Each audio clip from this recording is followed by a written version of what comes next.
Welcome back to my channel. And today magre-review tayo ng mga interesting products, lalo na itong eyebrow stamp. Itong mga mermaid brushes na ang cute na maliliit. Itong black suction mask. So, ano to, yung parang peel-off mask, yung whole face. So, titignan natin. So, matagal-tagal na akong hindi nakakapagganito. Kaya feeling ko marami-rami tayo makukuha. So, this video is in collaboration with Banggood.com. So, Banggood is a shopping website. Para siyang Lazada, ganun. Pero yung Banggood more on mga interesting, yung mga bago, nandun yung mga ganito-ganito, mga pauso-pausong products. Ayun. Nakapag-steam na ako ng face, ilalagay ko lang ang aking headband. Binili ko lang to sa Divisoria, mahal nga, nabili ko dito 50. Feeling ko makakuha ko to ng 35 eh. So, ayan, nakita nyo na yun, kumuha ng alien. So, ang maganda dito, meron siyang spatula. Ayan pala itsura niya, guys. Ganyan siya. So, meron siyang spatula, which is nakaka-touch. Kasi at least hindi na ako... Nainis kasi ako pag gumagamit ako ng ganito. Tapos, yung sachet lang talaga, katulad ng mga na-try ko dati. Kasi, parang ang hirap ilagay sa face. Kakamayin mo, tapos mag-ano yung sa kamay mo, gano'n. Ooh! Ang kapal niya, oh. Amoy alcohol. Amoy alcohol, mga te. Ay, nakakatulong yung spatula niya, guys. Feeling ko nakakatulong siya na maging ganyan kakapal. Or baka ganyan talaga siya kakapal. Tingnan natin mamaya kasi yung mga nagagamit kong ganito, habang natutuyo siya, numinipis. So, ayan na siya. Hindi ko na nilagyan dito kasi mga best, alam niyo naman na ang dami-dami ko. Na meron akong bigote dyan, so hindi ko na siya nilagyan dyan. So, agad na nga pa yung princess ring ko. So, dito na tayo sa eyebrow stamp. Ito itsura niya. Meron siyang dalawang stamp dito. Ayan, meron siyang dalawang ganyan. Yung stencil. Tapos, pagbukas mo dito sa baba, ayan, yung mirror at saka yung powder. So, ayan yung shade ko, number 2, Shim Shim Sim. Number 2, dark brown ata. Hindi ko lang sure mga besi ko. Pero ayun, itatry natin ito. So, ayan ang pinaka-stamp niya. Hindi ko alam. Feeling ko hindi kami parehas ng kilay. Feeling ko mas makapal ang kilay ko kaysa dito. Stamp mo siya and then, ay, konti nung nakuha ate. Wait lang, ulitin natin. Ay, hindi siya pwedeng ipat-pat lang. Kailangan ganitohin. Oh. Yarn. Meron na tayo. Okay. Pigmented ng powder niya. So, ito yung powder niya. Hindi nyo alam kung saan siya ilalapat kasi parang ang lapad nitong ganito na ito. Nangyayari dito. Happening dyan. Itatry ko dito sa pinakadulo ng kilay. And then, ganyan. Okay, feel ko nandun na siya sa loob ng kilay ko. Ay, hindi pala. Oh my God, kasi nandito siya sa taas. Okay. Uy! Lagpas. Pero, oh my gosh, in fairness, nalipat niya agad yung powder, ha?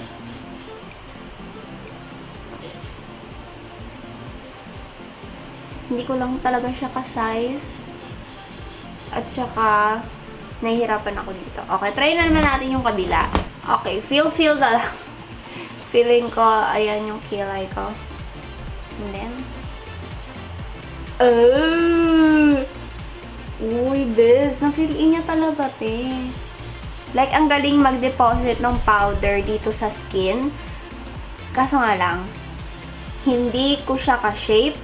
At nahihirapan ako dito sa kung ano mang nagaganap dyan. Kailangan mo pa rin talaga ng spoolie. Kailangan mo pa rin ng blender. Ganun. Okay, so dito naman tayo sa mga mermaid brushes. O, diba? Cute! Okay, meron silang tatlong face brushes.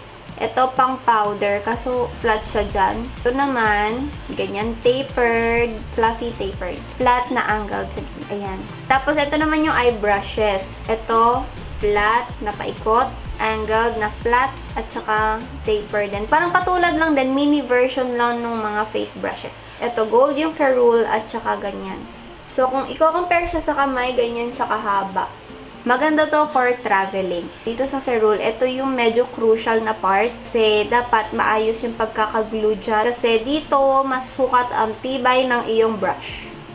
Kapag hindi matibay yung ferrule, hindi rin tatagal yung brush.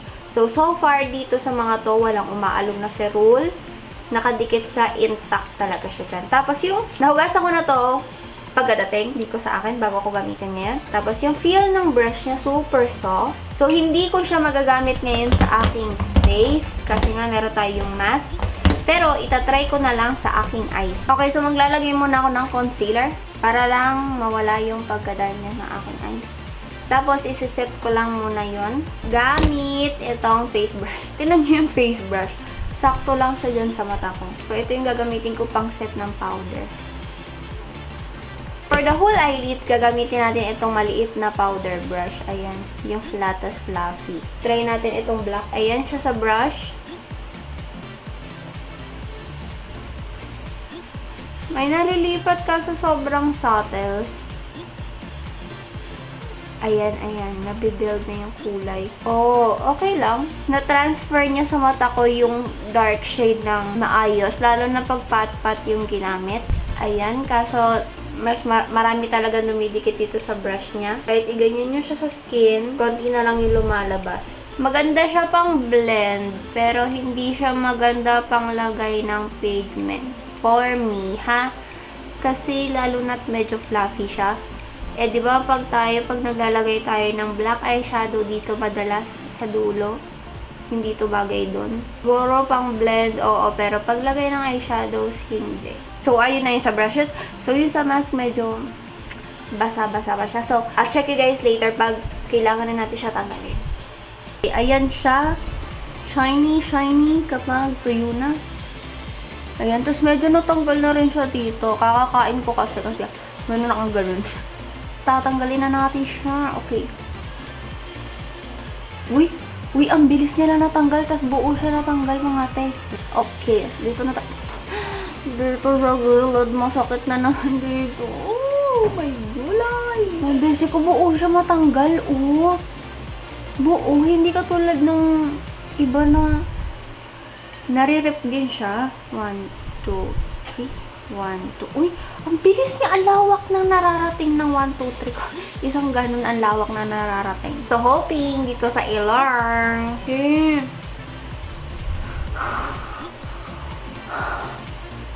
Yung mga bukot eh. Oh my God, ba't kayo nasama dyan? Oh, may natanggal. May mga natanggal. Uy! Ang ganda ng face, ang bebe. Tingnan niyo naman, mamula-mula. Mestiza. Marami siya natanggal dito. Dito ko. Ano naman dito sa ilong, nabutas lang siya dyan ng parang nabutas-butas lang yung pores ko. Wala siya nakuha. So, ayan, nakita nyo na yung totoong, no, kilay. So, dito, hindi masyado marami nakuha niya. Pero natutuwa ako unang-una kasi ang ganda ng after effect niya. Yung natuyo na siya kasi buo siya natanggal.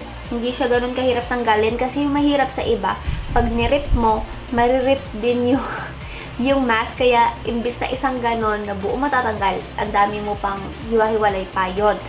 Tsaka yung spatula, bes, ang ganda ng spatula niya. Nakatulong talaga dun sa pag-spread ng product sa iyong Fezlock. So, ayun na ang aking mga genuine, honest opinions from the bottom of my heart. Ayun lang guys. Thank you so much for watching and I'll see you in my next video. Bye-bye!